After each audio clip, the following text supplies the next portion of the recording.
So Nintendo had their Indie World Direct today, and so let's chat about some of these games.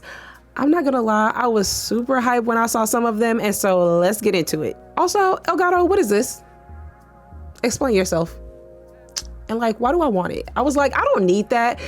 But then I was like, I might actually need that. But before we dive into all of that, hi, I'm Jans, and this is an early episode of the Cozy Arcade Weekly, where we talk about gaming news, gaming events, and a little bit of tech. And if that's something that you're interested in, please consider subscribing. I would really appreciate it. Okay, first I want to talk about My Little Puppy, which came out on Steam November 7th, 2025. It has incredible reviews, by the way. It's giving 10 out of 10, but I personally don't think I could play that. My dog Spyro is getting up there in age, and sometimes when I look at him, I already want to cry. And so playing a game where a dog crosses the Rainbow Bridge will have me completely broken. But in this game, you play as Bangu, who has indeed crossed the Rainbow Bridge and wakes up to a familiar scent, his dad's, and sets out on a journey to find his dad just as his dad found him. Everyone is saying this game will have you in tears, so you have been warned. It's available for $25 on Steam and will be available on the Switch and is announced on PlayStation. Then Moonlighter 2, The Endless Vault showed up on the screen, and I thought, that looked pretty nice. It came out on November 19th, 2025 on Steam, and it has pretty positive reviews. It's an early access game over there though. In this game, you live a double life, adventurer on one side and a merchant on the other side. You grow your shop, make some money, fight off enemies, and so you can get loot and upgrade your town. Looks fun. Heard that it's not optimized well for the Steam Deck though. It's available for $30 on Steam, will be available on the Switch, Xbox, and is currently on Game Pass if you have that and want to check it out. It's a game preview. And also on PlayStation. Oh my goodness, then we saw Widow, which I have a video showing all that you can do in the demo linked above if you want to check it out.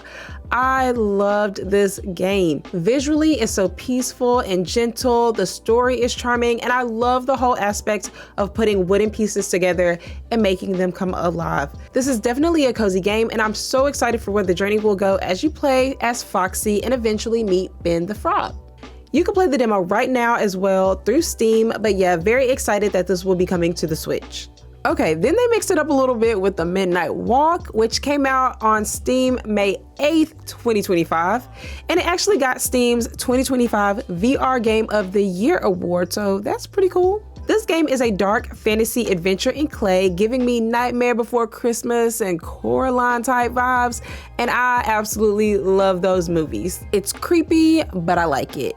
Some of it's really creepy though, so yeah. This game is described as a masterpiece though, so maybe it's worth checking out, especially for a good story. It's $30 on Steam and will be available on the Switch too, March 26th, 2026, and also available on PlayStation. So next we have Mixtape, and this game looked really great and beautiful. I love the art style and the whole presentation.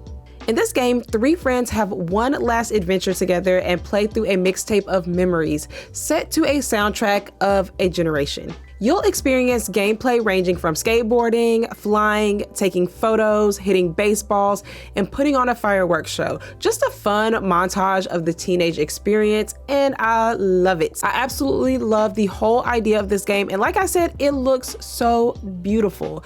This game will be released on Nintendo, PC, Xbox, and PlayStation on May 7th, 2026. Okay, then they made my whole entire day finally announcing somewhat of a date for Grave Seasons. I've been excited for this game since I first heard about it, and even have a video just chatting about the game linked above. I've been extremely hype about this game, and it's finally coming this summer.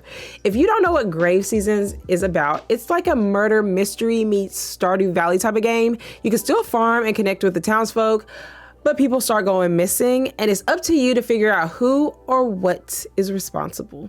Y'all, I'm so ready for summer to finally play this. You have no idea. You'll be able to play this on your Switch, PC, Xbox, and PlayStation.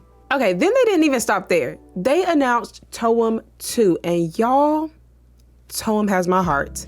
I love the first game, and when I heard that Toem 2 was in the making, I was so happy.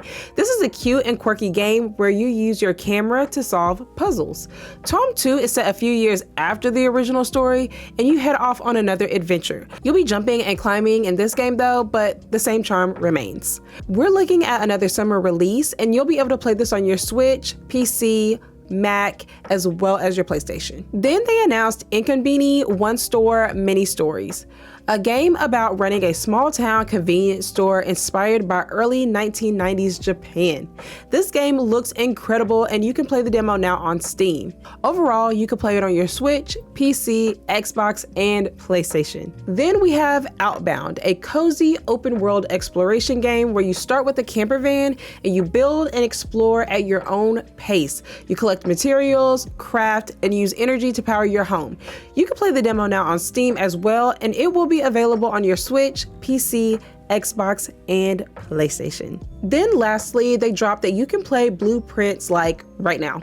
It came out on Steam April 10th, 2025, and has positive reviews. This is a mystery, strategy, and puzzle game where you try to reach room 46.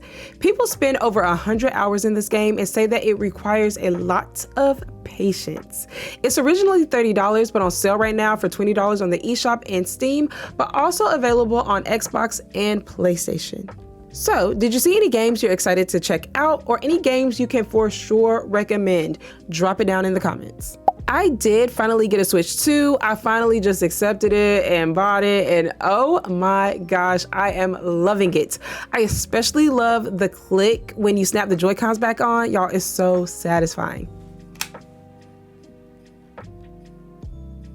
I did buy it just for Nintendo exclusives. I will highly recommend aiming more for a PC though if you don't already have one. It could be a PC or a portable PC, but even just going through this list today, so many games were already available, and if you just have a Switch, oftentimes you're just waiting for a game to drop on it, whereas games will pretty much always come to Steam first.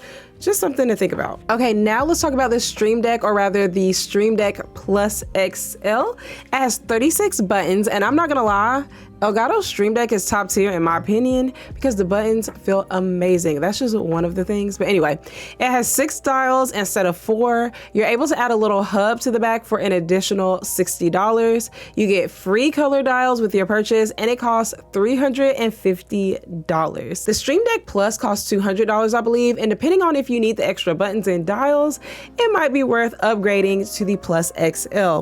Right now, it only comes in black, and so that's a little letdown, but I'm sure that will change in the future. Now, I currently use the Stream Deck Plus in white, and I love it. I use it every single day to turn on my lights, change my scenes, record, control my mic and sound, so much stuff. However, I can definitely see why someone would want to switch to the Plus XL because 8 buttons is just not enough, honestly. Even the dials aren't enough. 4 dials is not even enough for me either. You can use the touchscreen to swipe to additional pages, but when you're trying to work fast, you don't want to have to swipe from page to page.